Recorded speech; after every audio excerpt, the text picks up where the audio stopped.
وہ ایک ہی جیسی ہوتی ہے، اور جس زمین پہ پڑتی ہے اگر وہ زمین بابرکت ہو تو اس میں سے خیر پھوٹ پڑتی ہے، لیکن اگر زمین ناقص ہو تو اس میں سے سوائے کانٹوں کے اور کچھ نہیں نکلتا۔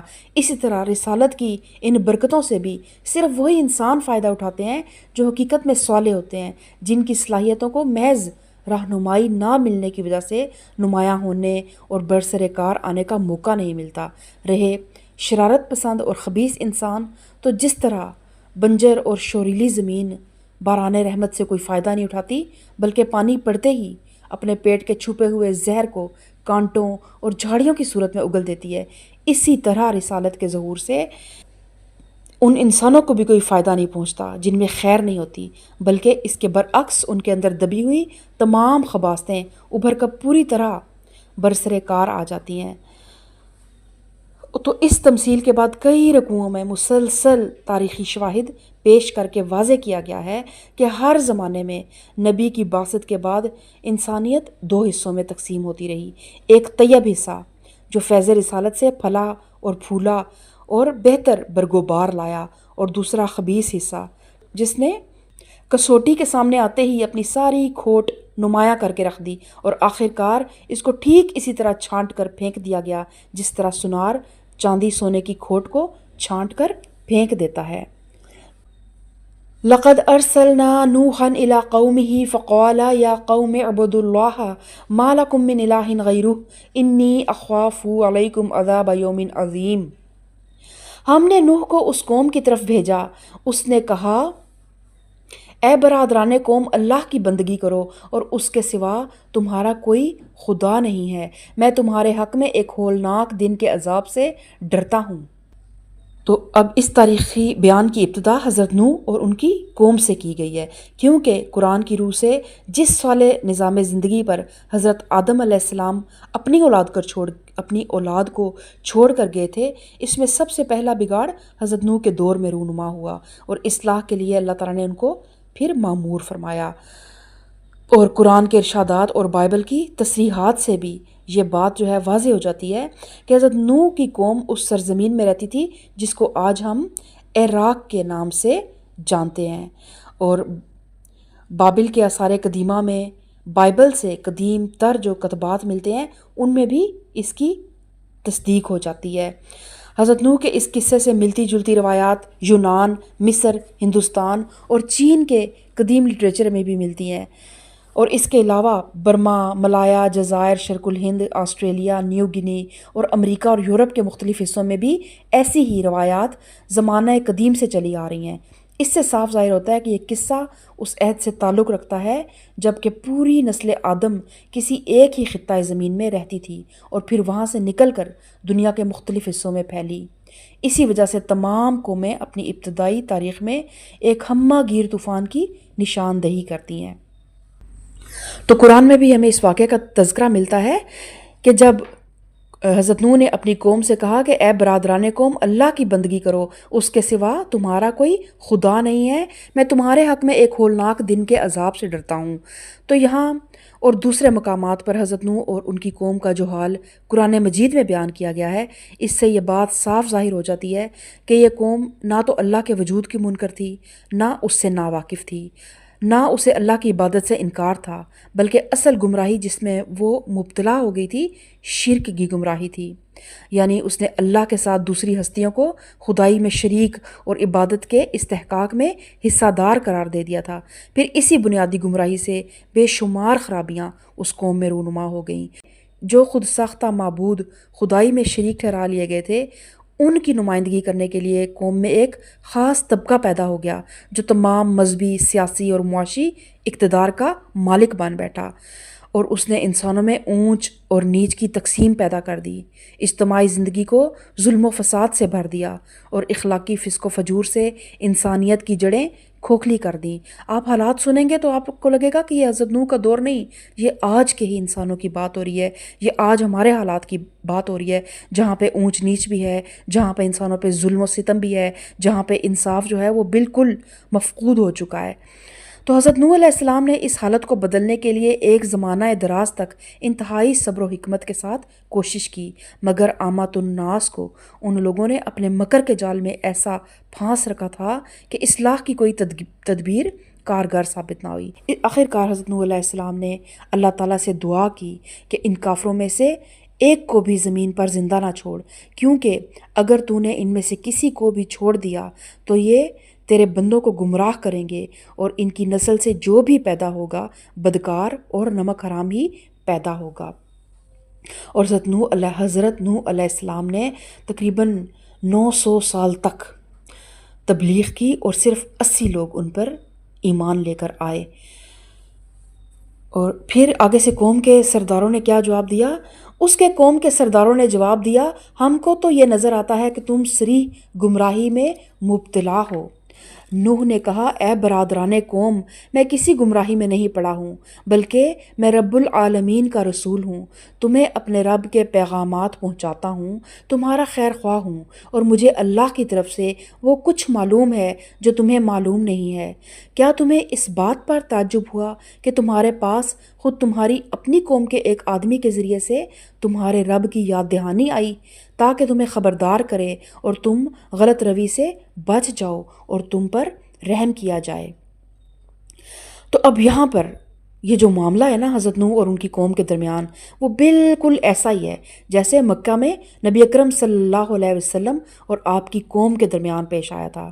جو پیغام حضرت نوح کا تھا وہی حضرت محمد صلی اللہ علیہ وسلم کا تھا، اور جو شبہات اہل مکہ کے تھے، ان کے سرداران کے تھے، وہی شبہات ہزاروں سال پہلے سرداران قوم نوح نے حضرت نوح کی رسالت کے بارے میں ظاہر کیے تھے۔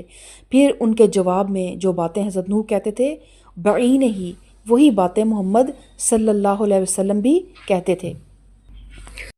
آگے چل کر دوسرے انبیاء علیہ السلام کے قصے بھی مسلسل بیان ہو رہے ہیں، تو ان میں بھی یہی دکھایا گیا کہ ہر نبی کی قوم کا رویہ اہل مکہ کے رویے سے، اور ہر نبی کی تقریر حضرت محمد صلی اللہ علیہ وسلم کی تقریر سے ہو بہو مشابہ ہے۔ اس سے قرآن اپنے مخاطبوں کو یہ سمجھانا چاہتا ہے کہ انسان کی گمراہی ہر زمانے میں بنیادی طور پر ایک ہی طرح کی رہی ہے، اور اللہ کے بھیجے ہوئے معلموں کی دعوت بھی ہر عہد اور ہر سرزمین میں یکساں ہی رہی ہے، اور ٹھیک اسی طرح پھر ان لوگوں کا انجام بھی ایک جیسا ہوا ہے جن لوگوں نے انبیاء کی دعوت سے منہ موڑا اور اپنی گمراہی پر اصرار کیا۔ تو پھر آگے سے قوم نے کیا کیا؟ مگر انہوں نے اس کو جھٹلایا۔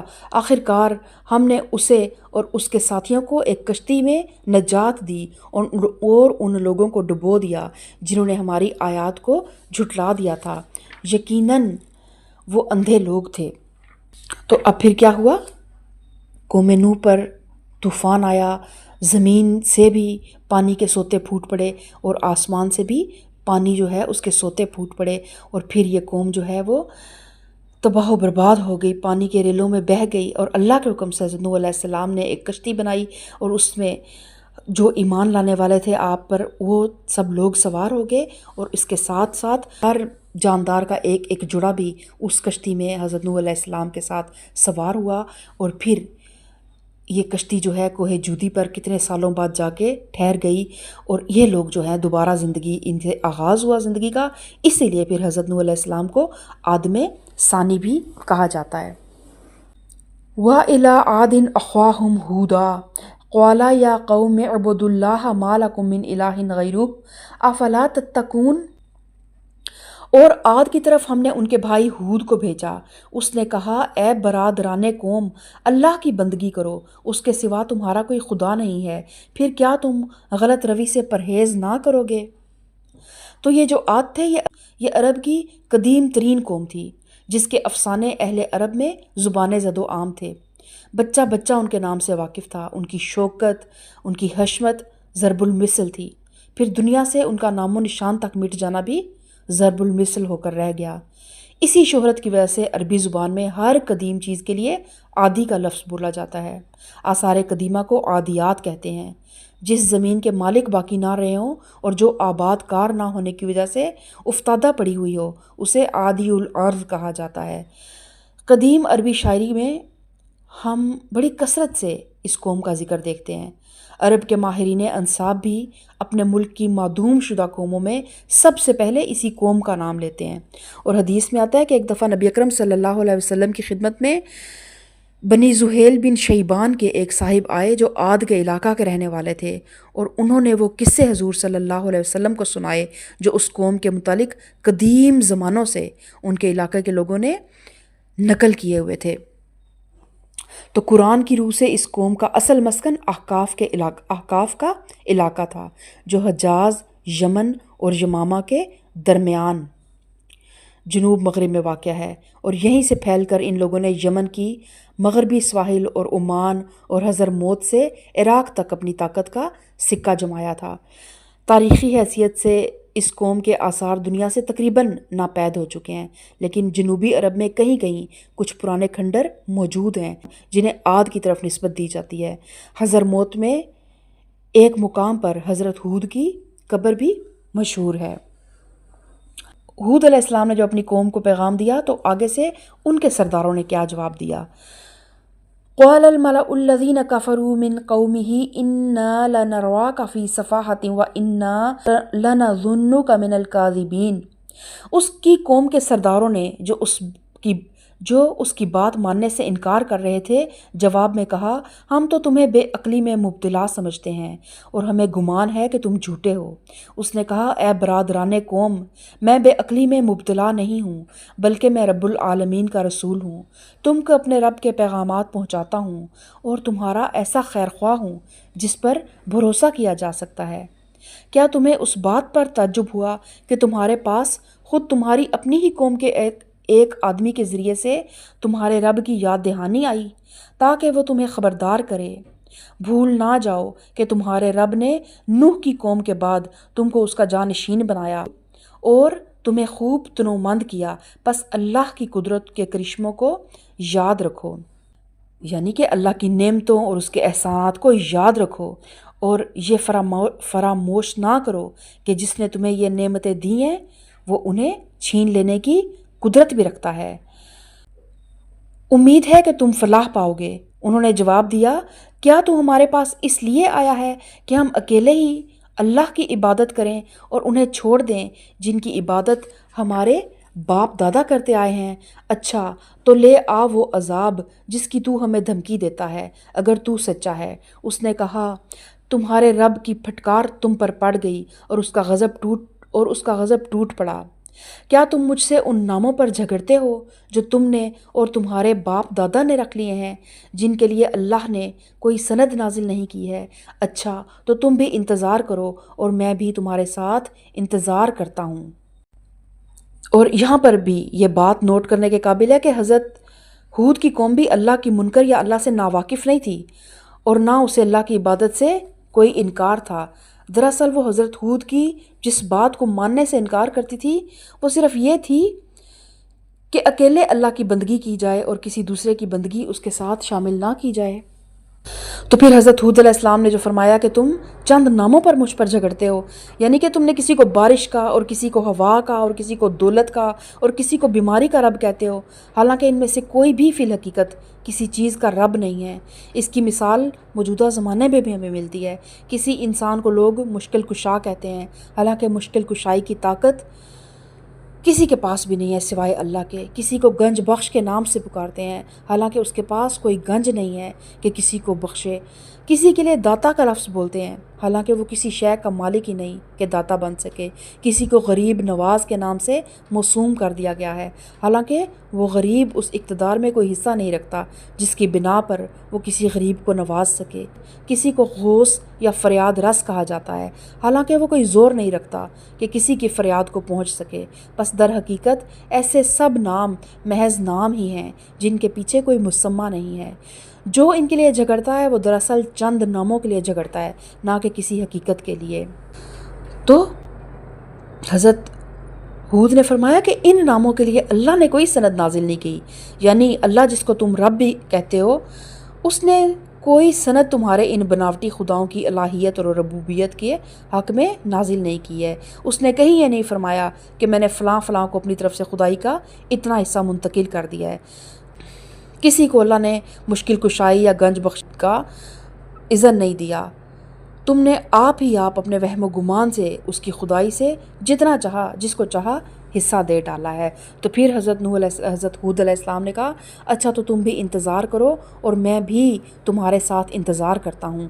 آخر کار ہم نے اپنی مہربانی سے ہود اور اس کے ساتھیوں کو بچا لیا اور ان لوگوں کی جڑ کاٹ دی جو ہماری آیات کو جھٹلا چکے تھے اور ایمان لانے والے نہ تھے۔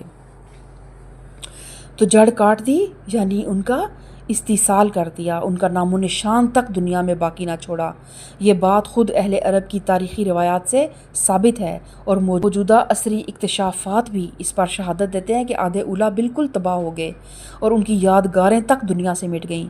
چنانچہ مورخین عرب انہیں عرب کی بعیدہ یعنی معدوم اقوام میں شمار کرتے تھے۔ اور عاد علیہ السلام کی قوم پر جو عذاب آیا تھا وہ انشاءاللہ میں اگلے لیکچر میں اس کو شیئر کروں گی۔ تو اللہ تعالیٰ ہمیں ان قوموں سے، ان کے حالات سے، ان کی غلطیوں سے سیکھنے کی توفیق دے۔ اللہ تعالیٰ ہمیں ان سے عبرت حاصل کرنے کی توفیق دے۔ ہمیں صرف اس قرآن کو، ان قوموں کے حالات کو جسٹ قصے سننے کے لیے نہ سنیں، بلکہ اپنے لیے عبرت حاصل کریں، سبق حاصل کریں اور اپنی غلطیوں کی اصلاح کریں۔ اللہ تعالیٰ ہم سب کو صراط مستقیم پہ چلنے کی توفیق عطا فرمائے۔ آمین ثم آمین۔ سبحان ربک رب العزت عما یصفون وسلام علی المرسلین والحمد للہ رب العالمین۔